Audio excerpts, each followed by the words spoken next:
I remember having this Cookie Monster plush that I was obsessed with and would never go to sleep without it. If my mom ever tucked me in without it, I would throw a tantrum until I had my best friend. Things started to change when I was about to turn 4 though. My mom would wake up and notice I would be sleeping without the plush and that it would be under my bed. Not thinking much of it, she would just put it back in my bed and let me continue sleeping. This kept going on for a couple of weeks until my mom finally decided to ask me about why Cookie Monster would always be under my bed when she would wake up. I remember saying something along the lines of, "He is my friend, he talks to me and likes to walk around at night," or something of that matter. From my perspective, I knew I was talking to Cookie Monster because I could see his eyes. You know how he has those big white eyes that stick out. He would talk to me at night and help me go back to sleep when I was scared. My mom played it off as my overactive child's imagination, but it slowly was about to get worse.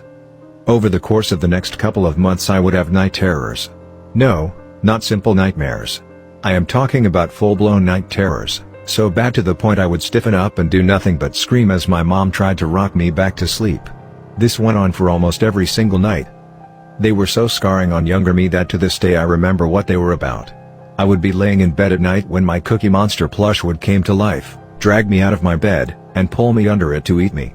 Crap, I never stopped getting these dreams until I was 14. That is how scarring they were.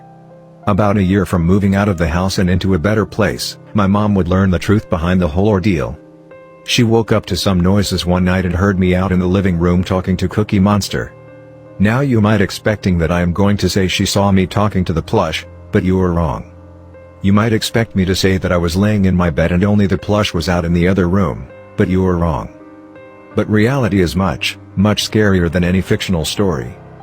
What she saw instead, is much worse than any paranormal activity crap you could ever see in any movie theater, for instead of a possessed doll, she saw me standing there, talking to the dark. My mom instinctively turned on the light and as soon as she did, 2 old guys went running out of the now wide open front door.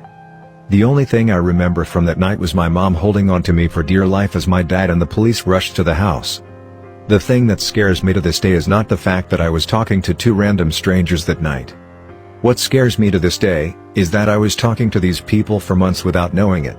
I was talking to the people who were constantly breaking into my house every night. That they were breaking in for months without kidnapping me, or stealing anything from us. What scares me to this day is that I still have no idea what they ever planned to do.